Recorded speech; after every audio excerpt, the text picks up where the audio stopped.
The platform is quiet at this hour, so very quiet, and the cool evening air settles gently around you like a soft, familiar blanket drawn up to the shoulders. The stone beneath your feet is smooth and still, and somewhere far above, past the gentle curve of the station's old iron roof, the first stars are beginning to appear in the deepening blue of the sky, faint and soft and patient, as they always are at this hour, waiting for the darkness to deepen so they might shine a little more fully. And there, just ahead, the train is waiting. It rests along the platform in a long, low hush, its carriages glowing warmly from within, each window breathing out a soft amber light that falls in gentle pools across the stone below. The light is the color of honey, the color of a lamp left burning in a cottage window, and it makes the cool air around you feel somehow warmer just to look at it. The train does not hurry. It has no need to hurry. It simply waits, steady and still and breathing its slow, easy breath, a faint hiss of steam that rises and curls and dissolves into the evening air as quietly as a whispered word. You move along the platform without any sense of rushing, because there is no rushing here, not tonight, not on this train. Your footsteps are soft, and the cool air is still against your face, carrying with it the faint green smell of somewhere open and far away, of meadows and dark water and the distant turning of the earth toward night. And then, the carriage door. It opens with a soft, low creak, the kind of sound that old, well-loved things make, not sharp or startling, but gentle and unhurried, like the turning of a page in a book you have read before. You take hold of the worn brass rail, smooth and cool beneath your fingers, and you step up and inside, and the world shifts, just slightly, into something warmer and slower and more still. The air inside the carriage is warm. Warmly, softly warm, the kind of warmth that finds its way into your shoulders and the back of your neck and the very tips of your fingers, the kind that you breathe in slowly and feel all the way down into your chest. And there is a smell, old wood, quiet and deep, and something of warm upholstery, of cushions long sat in and gently kept, of a small enclosed world that has always been comfortable, that has always known how to hold its travelers softly. The amber lamps along the carriage walls glow in their little housings, steady and low, casting a light that does not glare or press against the eyes but simply rests there, warm and still, softening every edge and every shadow. The windows on either side are faintly fogged at their corners, and through the clearest part of each pane you can just see the platform outside, the cool blue of the evening, the first pale suggestion of the moon beginning to rise above the far edge of the station roof. Your seat is just ahead, cushioned and waiting, the fabric soft beneath your hand when you reach out to touch it, worn smooth in that way that only time and gentleness can manage. You settle into it slowly, feeling the cushion give a little beneath you, feeling your weight come to rest, feeling, perhaps for the first time today, that there is nowhere else you need to be.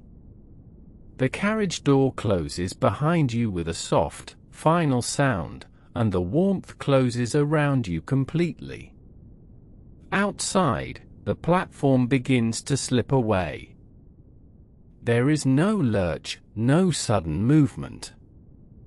The train simply begins, as quietly and naturally as a breath drawn in and slowly let go, and the amber-lit world of the carriage holds you gently, and the long, slow night ahead opens before you like a field of soft and waiting dark. The wheels find their quiet rhythm beneath you, a low and steady murmur that travels up through the floor, through the seat, into the warmth of your body, not a sound so much as a feeling, like the slow turning of something very large and very gentle, carrying you forward without effort or urgency, the way a river carries a leaf, without asking anything of it at all. You settle a little deeper into the cushion. The velvet is soft in the way that only old, worn things can be soft, yielding in all the right places, familiar in the way a favorite thing becomes familiar, shaped by time and quietness into something that simply holds. You let your shoulders drop, and then a little more, and you notice how much you were carrying in them without meaning to, and how easy it is to set it down now, here, in this amberlit carriage, while the dark countryside begins, very slowly, to gather itself around the train. The small lamp above you hums with a honeyed light that does not reach the corners of the compartment, and so the corners remain soft and dim, full of a comfortable shadow that asks nothing of your eyes. You let your gaze rest somewhere unfocused, the fogged curve of the window, perhaps, where the glass has clouded gently from the warmth inside, and beyond it the very first shapes of the night are beginning to pass in slow procession. Dark hedgerows. A low stone wall silver-edged with moonlight. A field opening wide and pale beneath the sky.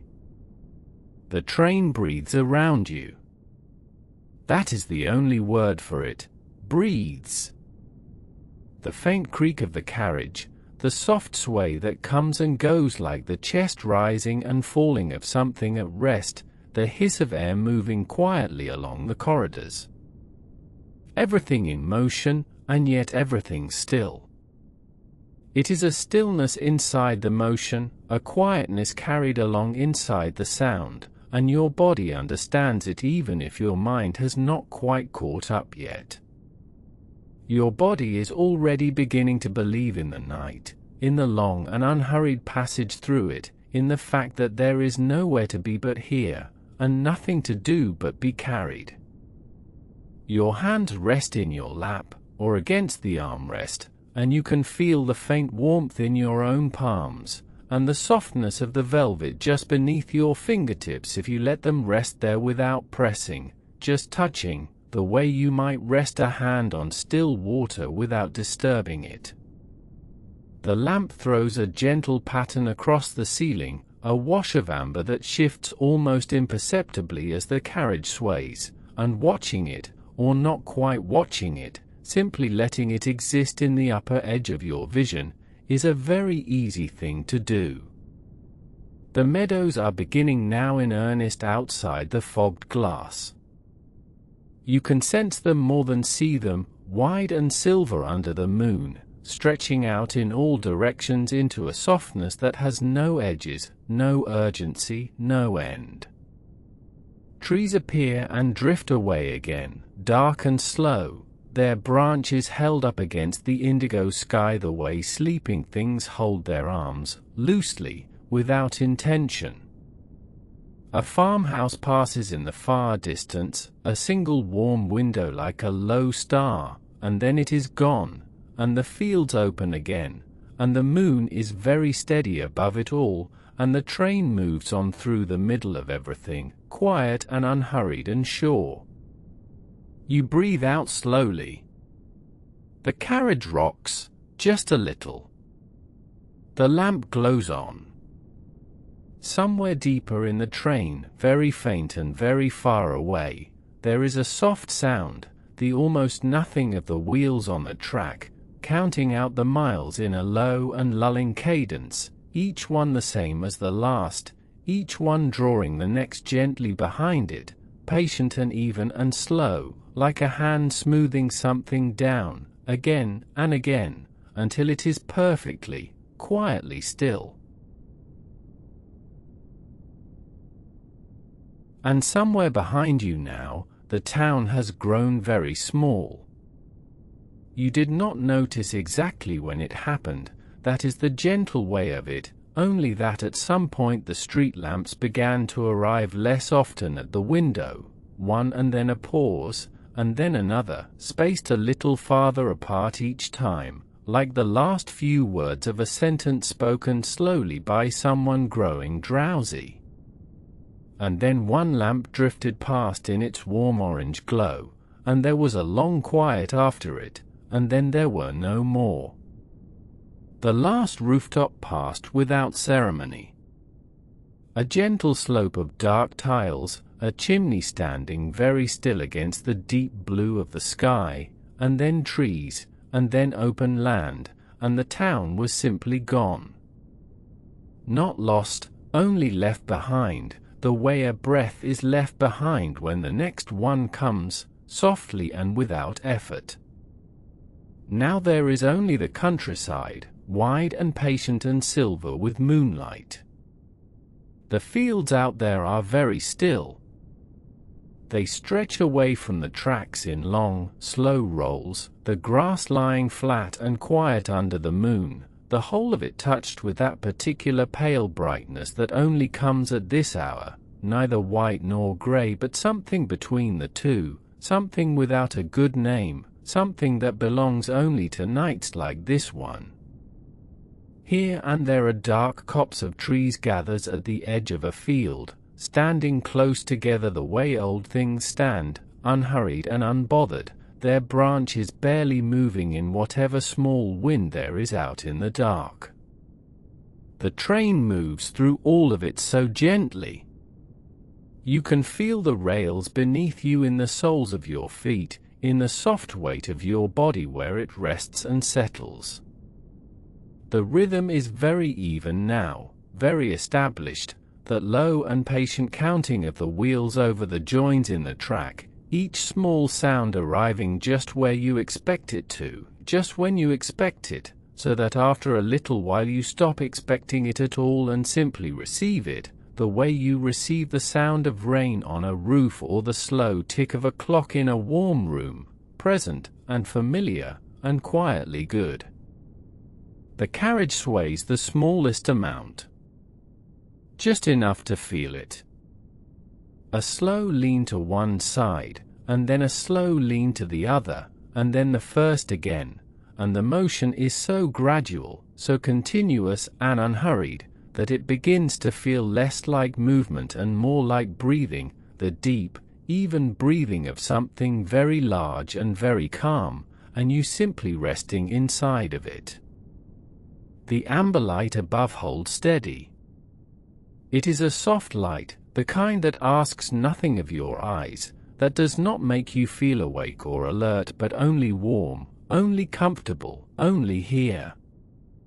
It falls across the seat, across your hands, across the fogged glass of the window where the moonlit fields drift past in their slow and silent procession, and everything it touches seems to soften a little, to round its edges, to settle. Outside, a low hill rises gradually against the sky and then falls away again, and you watch it go without urgency, without needing it to be anything other than what it is, a hill, and the moon above it, and the deep indigo dark on either side, and the faint dusting of stars that appears wherever your eyes move gently upward. The town is somewhere behind you now, small and still and sleeping. And ahead there is more of this, more silver meadow, more dark and patient trees, more of the slow and steady counting of the wheels, more of the amber warmth inside the carriage, and more of the quiet that has been settling around you since the last street lamp drifted past the window and left nothing behind it but the open, breathing night. And the meadow comes now, wide and unhurried, rolling itself out beneath the moon like something that has been waiting all evening for you to arrive and simply look at it. The grass is long here, and pale, and it moves in the gentlest way, a slow, collective lean, a soft returning, as though the field itself is breathing alongside you, rising and falling in the same quiet rhythm that has been finding its way into your own chest without you noticing. The moonlight does not fall here so much as it rests. It lies across the meadow in long, flat stretches of silver, pooling in the low places, dissolving softly at the edges where the grass thickens and darkens toward the tree line. Everything out there is luminous in that particular way of moonlit things, not bright, not glaring, but softly lit from within, as though the light is part of the land itself, woven into it through long, still hours of night. The train glides on, and the meadow glides with it.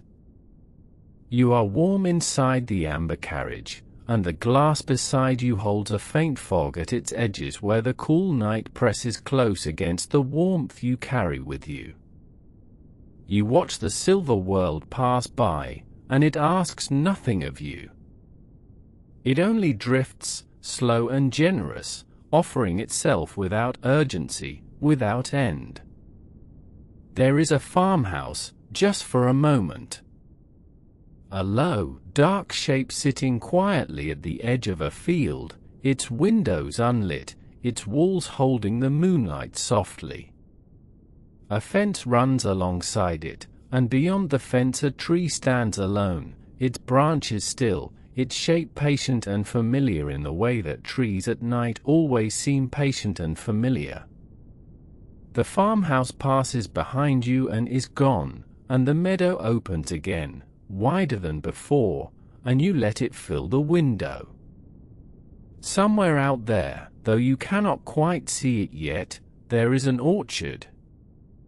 It comes to you slowly, a darkening of the field, a gathering of low shapes that resolve themselves gently into rows of sleeping trees, apple trees, perhaps, or pear, their branches small and reaching, their forms soft and rounded against the sky.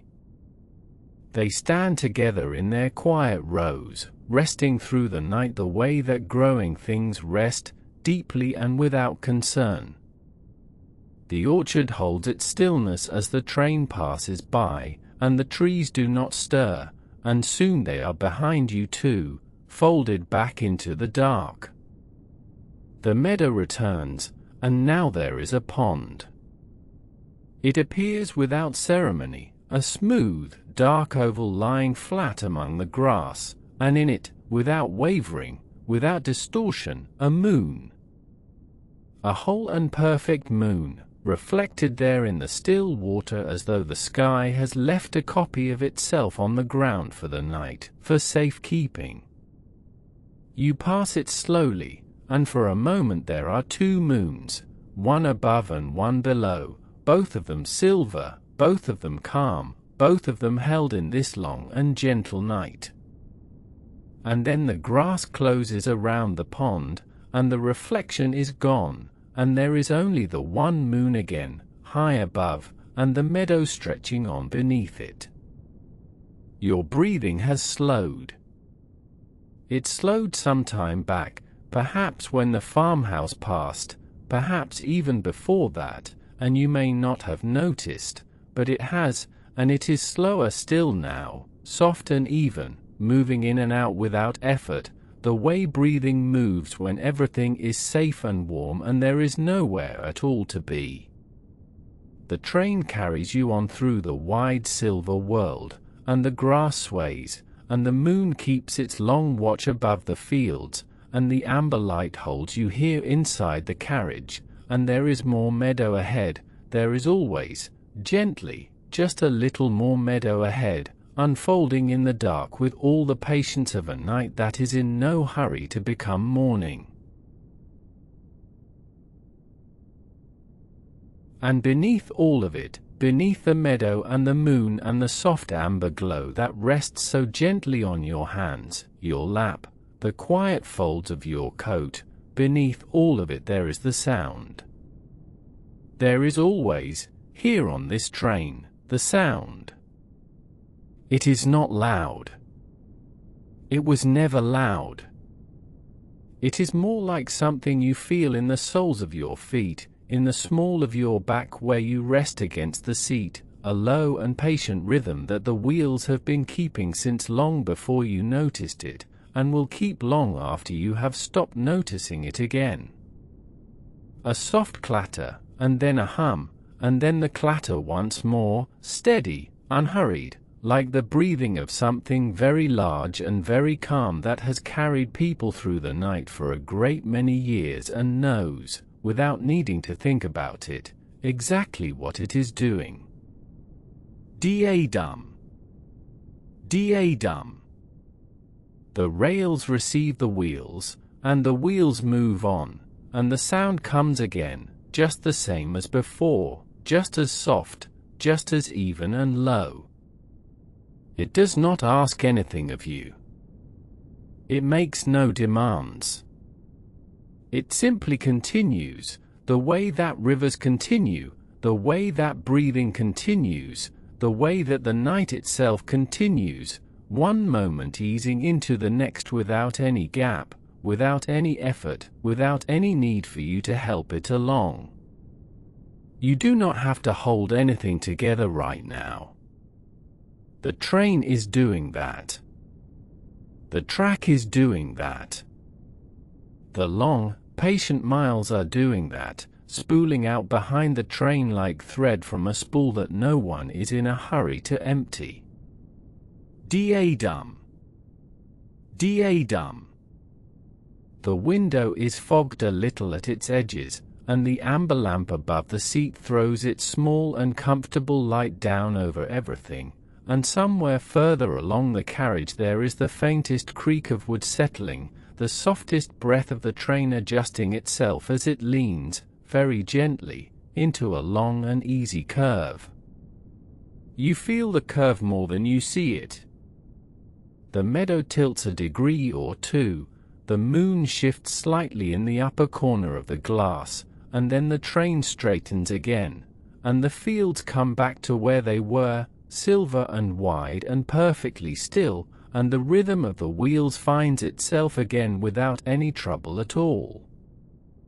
Da-dum. Da-dum. Da-dum. It is the kind of sound that is very old.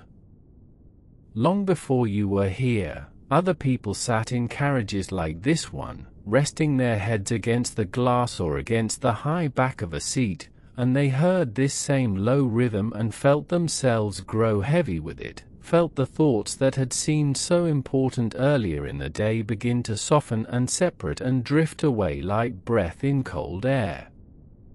The sound took them gently, the way that water takes a stone, slowly, without force, wearing the wakefulness down until something quieter was left underneath. And now it is taking you, in just the same way, with just the same patience. Your shoulders have lowered, perhaps a little more than you realized. Your hands have gone still. The thoughts that are moving through you now are moving more slowly, passing through like clouds passing over a wide field at night, present, and then further, and then almost gone, and then the field is quiet again and the stars are out and there is nothing to follow and nothing to chase. Da-dum. Da-dum. The train goes on. The meadow opens and opens. The dark trees at the far edge of the field stand without moving, and the moon holds its long steady light above everything, and the amber lamp glows on, soft and unchanging, and the wheels keep their rhythm the way the night keeps its stillness, completely, and without any effort at all, and with all the time in the world. And now, slowly, softly, the trees begin to come closer. They gather at first in loose groups along the edge of the fields, tall dark shapes standing quietly in the moonlight, their upper branches just barely moving, the way things move when there is almost no wind at all, only the faintest breath of the night passing through. And then there are more of them, and then more still, and gradually, gently, the open silver meadows give way, and the train finds itself easing into the woodland, the way you ease into sleep, without quite noticing the moment it happens, without any clear border between one thing and the next. The trees rise up on either side now, tall and patient and very still. Their trunks are dark and close together, and between them the darkness rests in soft deep layers, quiet and undisturbed. And overhead, the branches reach slowly toward one another from either side of the track, lacing together the way fingers lace together when hands are folded in rest, loosely, gently, without effort. The sky above narrows to a long slow corridor of deep indigo, and through the woven branches the moonlight falls, not all at once, but in pieces, in soft shifting fragments, filtering down through the leaves and the gaps between them and settling across the ceiling of the carriage in slow, lacy patterns of silver and shadow. You can watch those patterns if you like. They move without hurrying. They drift the way reflections drift on still water, unhurried, untroubled, following some very gentle current that you cannot quite name. Light and shadow trade places softly, and then trade back again, and the amber lamp glows on beside you, warm and low, holding its quiet place while the moonlight moves around it. Outside, the world has grown darker and softer. The fields are gone now, and with them the long open distances, and in their place there is only the deep quiet of the woodland pressing in on either side, not heavily, not closely, but with a kind of gentleness, the way a blanket settles around you when someone draws it up. The trees hold the night very still in here. The sounds that were there before are the far-off sounds of open country, the faint stirrings at the edges of meadows. Those sounds have faded now, folded away behind you somewhere back along the track, left in the fields where they belong. Here there is only the deep, steady breath of the train. That long low sound that has been with you all this while, that sound that is less something you hear than something you feel, beneath you, and around you, and moving through you in a slow and even rhythm. The wheels on the rails, patient and unhurried, carrying you through the dark woodland the way the night carries everything, steadily, without effort, without the smallest need for hurry. The carriage is very warm. The amber light rests on the empty seats, on the fogged glass of the window, on the gentle moving patterns the moonlight makes where it finds its way through the branches and through the glass and across the ceiling above you. Everything is still. Everything is slow. The train does not rush through the woodland. It passes through the way a thought passes through a mind that is already growing quiet, softly, without resistance, leaving barely a trace. The branches overhead are very close now, and the light between them is soft and lacy and slow, and the darkness between the trees on either side is deep and restful and without edges. The breath of the train moves on through the quiet. The lamp holds its amber warmth.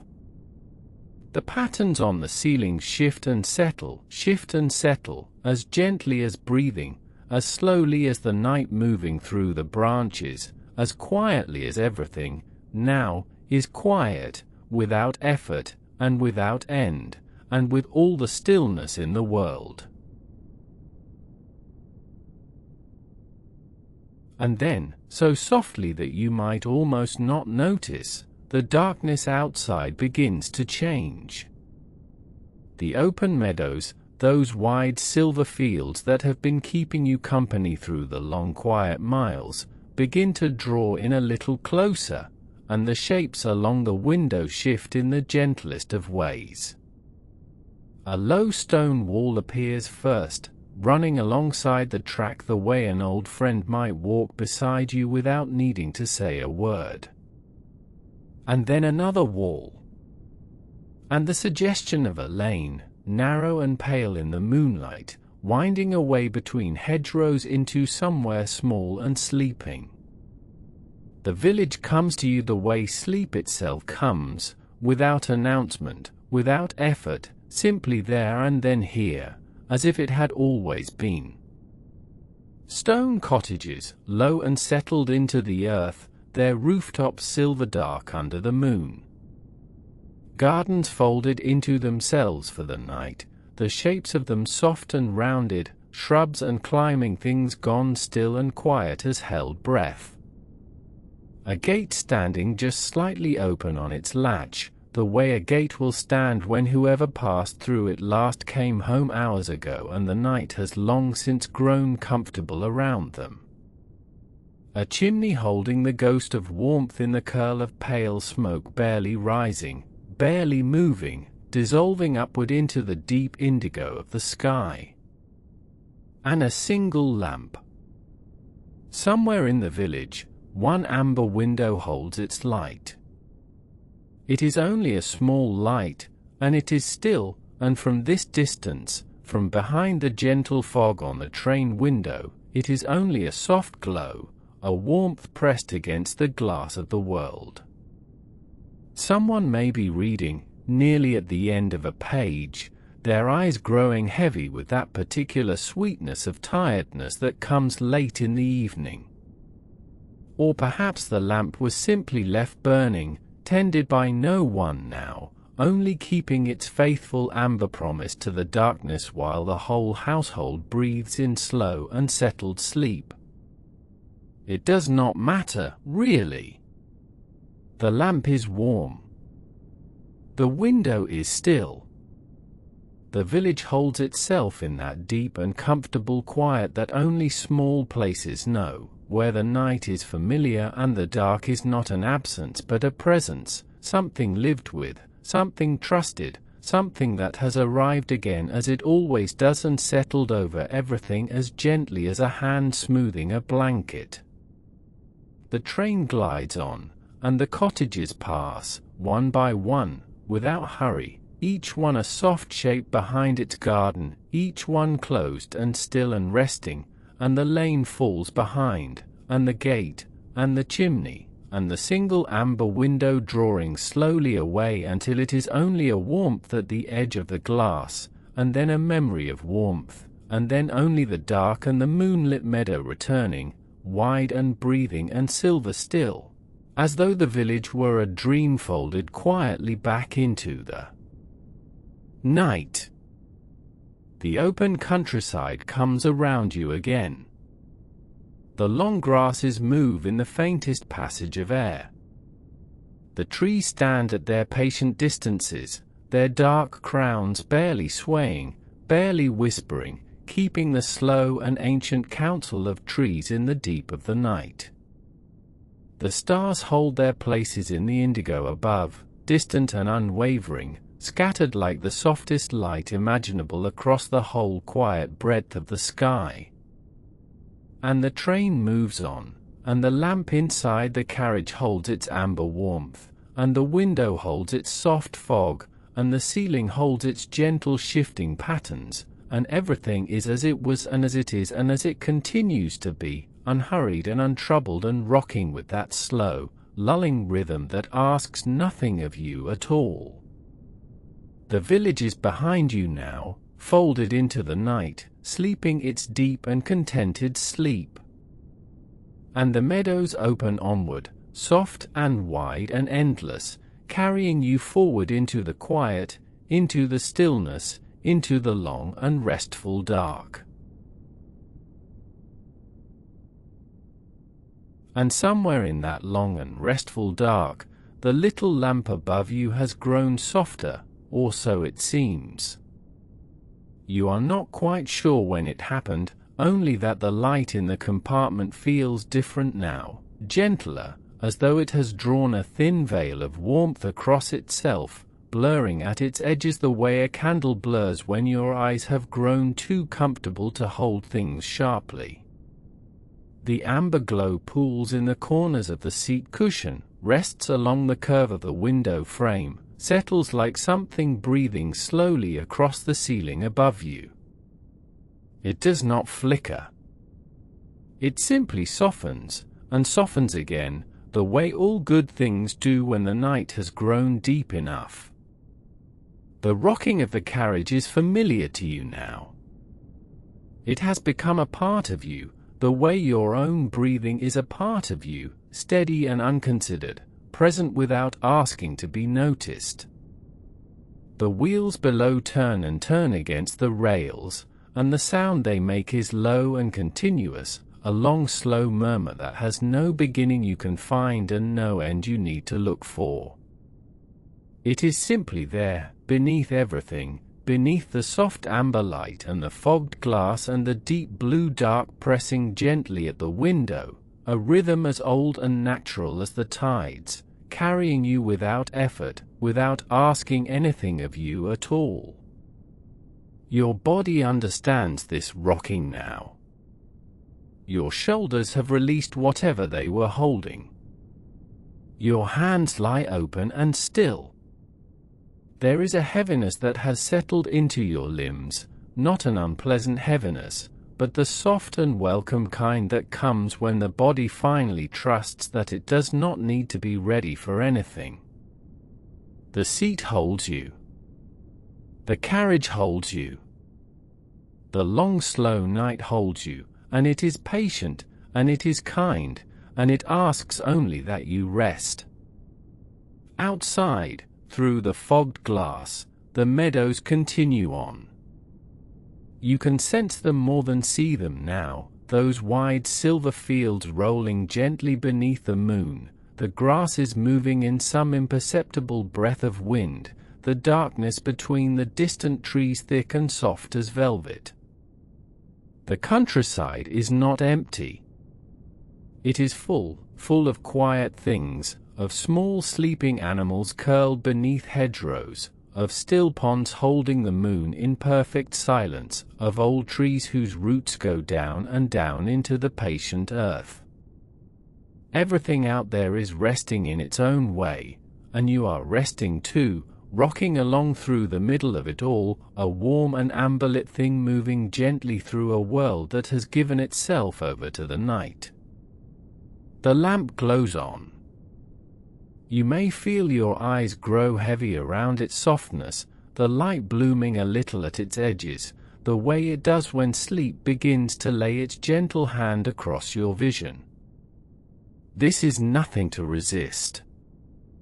This is the lamp doing exactly what it should, warming the small space around you, asking nothing more of your eyes than to let it be soft, to let it be warm, to let it blur a little further into something golden and indefinite and very, very kind.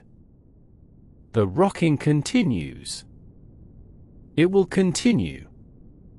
Long after your thoughts have drifted loose from whatever they were holding, long after the last waking part of you has set itself down like something gently placed on a shelf, the carriage will rock on, and the lamp will glow on, and the meadows will roll on beneath the quiet moon, silver and endless and unhurried.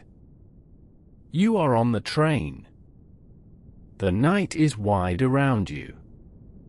The light is soft and the motion is slow, and everything that needed doing today has already been done and folded away, and there is nothing now, nothing at all, except this warm and rocking dark, carrying you gently, carrying you on, into sleep, into stillness, into the long and tender quiet of the night. And somewhere beyond the fogged and amber glass, the sky opens wide and still, and you let your eyes drift upward toward it, slowly, without any particular intention, the way the eyes move when there is nowhere they need to be and nothing they are searching for. The stars are there. They have always been there. Scattered and soft and entirely unhurried, they rest in the deep indigo dark the way powdered light rests on still water, barely trembling, barely moving, only glowing in their quiet and ancient way. There are so many of them. More than you could ever count, and you do not try to count them. you simply let them be there, and you let your gaze be soft, unfocused, the way it becomes when the body has grown very heavy and the mind has begun to release its grip on the day. The train hums on beneath you. That low and constant hum, felt more than heard, moving up through the seat and into your spine and your shoulders and the back of your tired neck. It does not change. It does not rise or fall or hurry. It simply continues, steady and slow, the way a river continues through the dark hours of the night without anyone watching, without needing to be watched. You lean your head a little more against the cool glass and the coolness is pleasant, faintly soothing against your temple, a gentle contrast to the warmth gathered around your shoulders and your lap. Outside, the countryside rolls past in slow, enormous silence. Silver meadows stretch away into the dark, their grasses still, their surfaces pale beneath the moon. Dark shapes of trees stand at the far edges of those meadows, standing the way trees always stand at night, quiet and patient and completely without urgency. The stars above them do not move.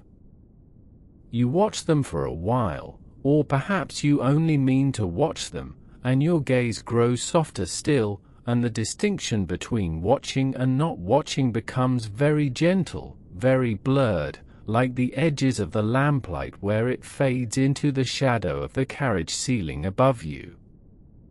There is nothing you need to think about now. Whatever thoughts are left are very small and far away, the way sounds become small and far away when you are almost asleep, when they reach you from some other room, some other world, faint and round and without any edges. You let those thoughts drift the way the stars drift, imperceptibly slowly, through their enormous and indifferent sky. They are not asking anything of you. They are only passing through.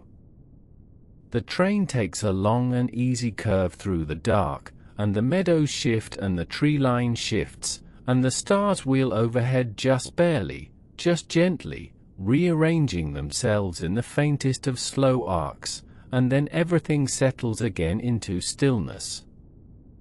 The hum resumes its evenness. The glass is cool. The seat is warm. The amber lamp behind you glows in its soft and steady way, not flickering, not brightening, only glowing on and on in its patient amber warmth. You are here and the night is enormous around you, and both of those things are perfectly fine. The night is not asking anything of you either. It only continues, wide and dark and full of those quiet and countless stars, keeping their old and unhurried places in the deep indigo sky. They were there before this night began, and they will be there when the night has ended, and right now, in the middle of everything, they simply glow.